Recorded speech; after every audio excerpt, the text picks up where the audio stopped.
L'amour, c'est beau. Mais l'amour, c'est aussi fait de cicatrices.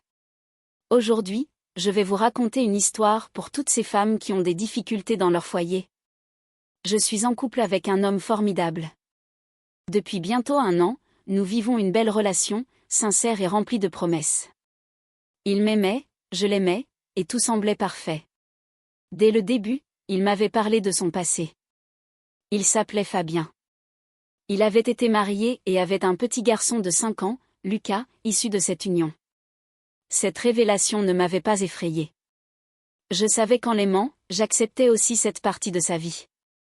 Je respectais son histoire, et même si je n'avais jamais encore rencontré son fils ni son ex-femme, Clara, je n'éprouvais aucune animosité à leur égard. Petit à petit, notre relation s'approfondissait.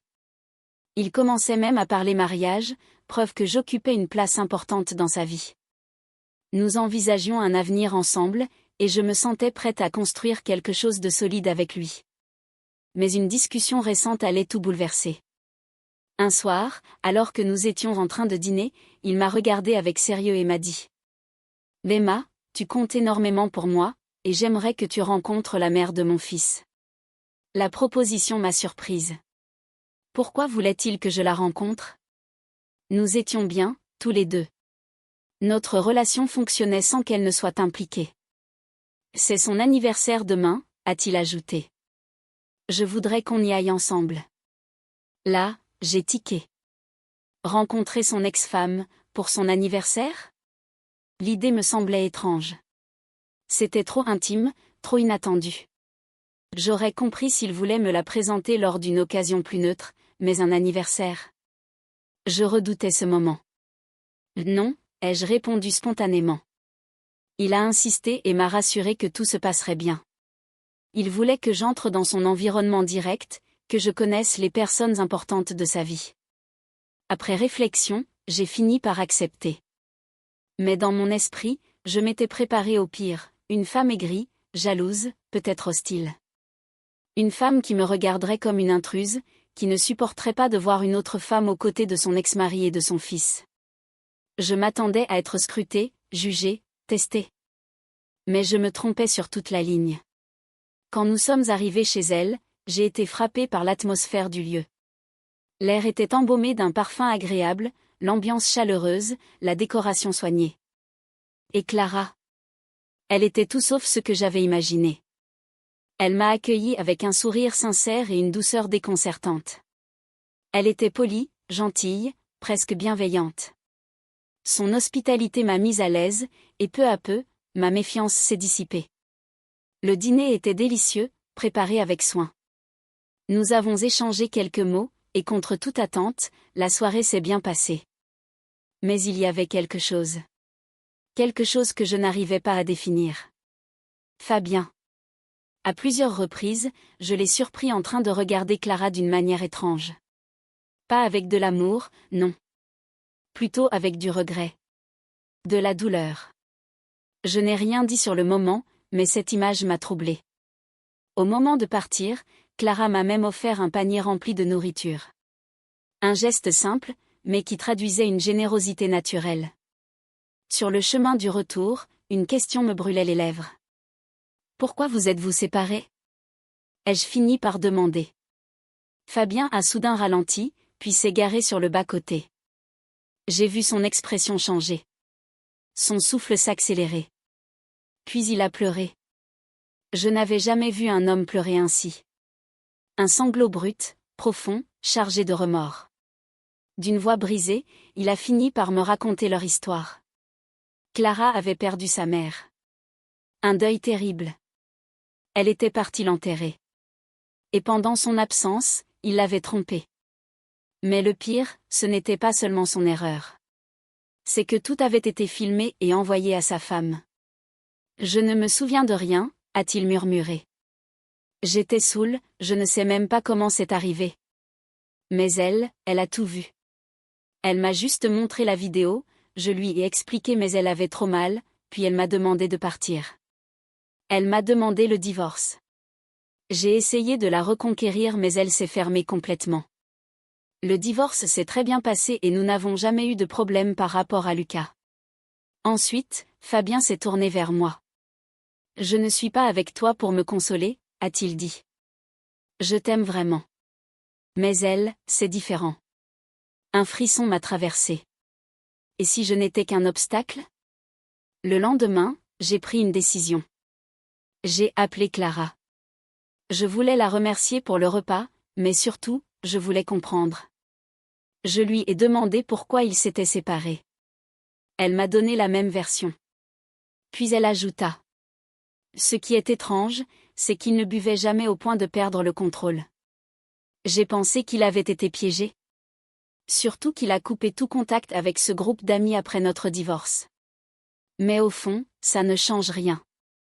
L'image est restée. Je n'ai jamais réussi à l'effacer. Hésitante, j'ai proposé quelque chose d'impensable. Et si, vous essayez de vous retrouver? Sa réponse a été immédiate. Non. C'est fini. Elle a marqué une pause avant d'ajouter avec douceur. C'est un homme bien. S'il t'a présenté à moi, c'est que tu comptes beaucoup pour lui. Donc ne t'inquiète pas, je ne serai jamais un problème entre vous. Vivez votre vie. Ce n'est pas ta faute. J'ai déjà tourné la page, je lui ai déjà pardonné et je suis passée à autre chose. Ces paroles m'ont apaisée. Elle ne cherchait pas à revenir en arrière. Elle ne voulait pas se battre pour un amour brisé. Alors j'ai choisi d'avancer. Aujourd'hui, Fabien et moi sommes mariés. Nous attendons notre premier enfant. J'ai gardé de bonnes relations avec Clara et Lucas. Ainsi se termine cette histoire. Pour les couples mariés, la communication reste et demeure la clé. Un couple qui ne communique pas est un couple qui se fragilise. Ne laissez pas les frustrations, les non-dits et les doutes s'accumuler. Si quelque chose vous dérange, parlez-en calmement avant que cela ne devienne un problème insurmontable. Le refus de communiquer de Clara a amené à un divorce qui aurait peut-être pu être évité. Parfois il faut laisser le temps apaiser les blessures, se faire accompagner si nécessaire et prier. Il ne faut pas se précipiter pour divorcer ni prendre cette décision sur le coup de la douleur qu'on ressent. Protégez votre couple. L'histoire de Fabien montre comment un seul faux pas peut briser un mariage. L'infidélité, même involontaire, laisse des cicatrices profondes. Évitez les situations où vous pourriez perdre le contrôle. Faites attention aux influences extérieures.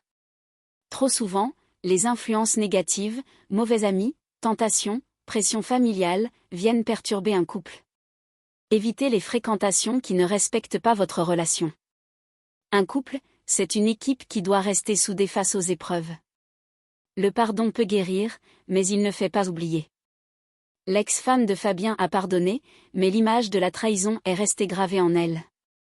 On peut pardonner, mais certaines blessures ne disparaissent jamais. Si une faute a été commise, ne forcez pas l'autre à oublier. Laissez-lui le temps d'accepter et de guérir. La confiance se reconstruit avec des actions, pas avec des promesses. C'est pour ça il faut se faire accompagner de professionnels au besoin. On peut sauver une relation même après une trahison si c'est la volonté des deux partenaires. L'amour seul ne suffit pas toujours. On pense souvent que l'amour peut tout résoudre. Mais sans respect, sans confiance et sans engagement, un couple ne peut pas durer. Soyez prêts à faire des efforts pour maintenir votre couple. L'amour est un jardin qu'il faut entretenir chaque jour. Pour les hommes mariés, soyez des protecteurs, pas des destructeurs. Un homme doit être un refuge pour sa femme, pas une source de douleur. Fabien a détruit son mariage par une erreur qu'il aurait pu éviter. Faites en sorte que votre femme se sente en sécurité émotionnellement et physiquement. Montrez-lui qu'elle peut compter sur vous dans les bons comme dans les mauvais moments. Évitez les pièges de la tentation. Une seule soirée d'égarement a suffi pour briser un mariage solide. L'alcool et les mauvaises fréquentations peuvent vous amener à faire des choses que vous regretterez toute votre vie. Évitez les situations à risque. Si vous êtes marié, votre place est auprès de votre femme. Ne laissez jamais une situation échapper à votre contrôle.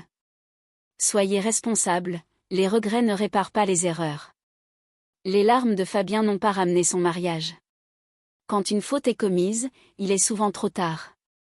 Pensez aux conséquences avant d'agir.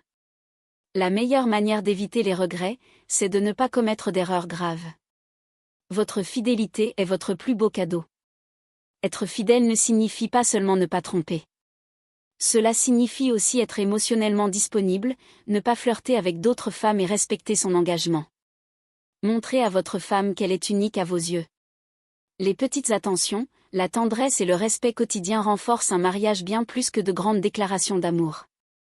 Pour toutes celles qui commencent une relation, écoutez votre intuition. Apprenez à écouter votre instinct dans une relation. Si quelque chose te dérange ou te semble étrange, ne l'ignore pas. Ton intuition est souvent un signal d'alarme précieux.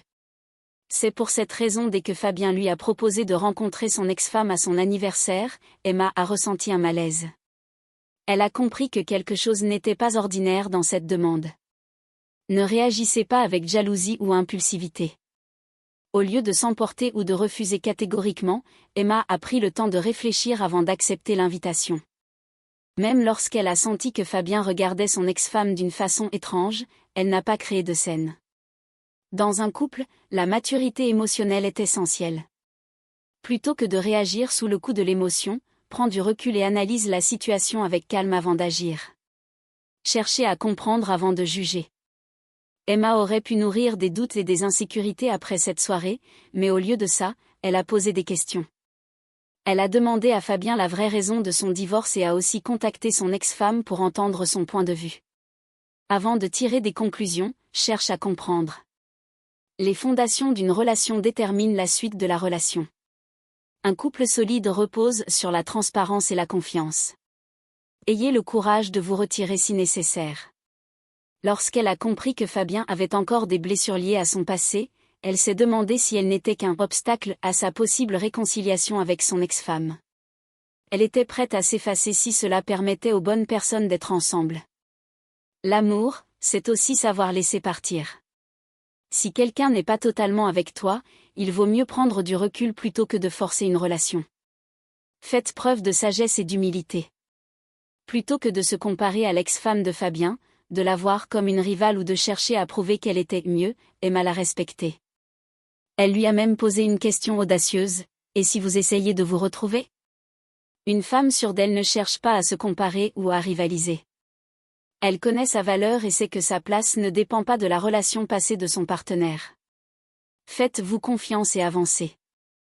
Après avoir parlé avec l'ex-femme de Fabien, Emma a compris que leur histoire était définitivement terminée. Elle a choisi de croire en l'amour que Fabien avait pour elle et d'aller de l'avant. Pour qu'un couple fonctionne, il faut savoir faire confiance et ne pas vivre dans le passé. Une relation saine repose sur l'acceptation et la volonté d'avancer ensemble. Bâtissez son propre foyer. Emma n'a pas laissé l'ombre du passé planer sur son mariage. Elle a choisi de construire sa propre histoire avec Fabien, et aujourd'hui, ils attendent un enfant ensemble. Ne laisse jamais le passé définir ton futur. Ce qui compte, c'est ce que vous construisez à deux, pas ce qui a existé avant toi. Enfin, dans une relation, sois une femme qui agit avec sagesse et amour, pas avec peur et insécurité. L'amour véritable se construit sur la confiance et la patience. À l'endroit de tous. Les erreurs ne définissent pas une personne. Nous faisons tous des erreurs, mais ce qui compte, c'est ce que nous en faisons ensuite. Fabien a appris de son passé et a essayé de reconstruire sa vie. Si quelqu'un a sincèrement changé et a prouvé qu'il est une meilleure personne, ne le condamnez pas éternellement pour son erreur passée. L'amour, c'est un choix quotidien. Ce n'est pas une émotion qui vient et qui part. C'est une décision de respecter, d'aimer et de soutenir son partenaire chaque jour. N'attendez pas que l'amour se maintienne tout seul. Nourrissez votre relation avec des gestes, des mots et des efforts constants. Ne vous attachez pas à quelqu'un qui ne vous a pas choisi. Si une personne est bloquée dans le passé, elle ne pourra jamais vous aimer pleinement. Aimez quelqu'un qui vous place en priorité, pas quelqu'un qui vit dans les regrets. La prière et la sagesse sont des alliées puissantes. Quand une situation devient compliquée, il faut prendre du recul, réfléchir et chercher la guidance nécessaire. Ne prenez pas de décision hâtive. Écoutez votre intuition, demandez conseil à des personnes sages et prenez le temps de bien peser chaque choix. Pour finir, vous êtes unique et importante, prenez soin de vous. Si cette histoire vous a touché, laissez un cœur en commentaire et dites-nous ce que vous pensez du pardon dans un couple. À bientôt pour une nouvelle histoire édifiante. N'oubliez pas de vous abonner et de partager, c'est totalement gratuit et cela nous encourage. Merci.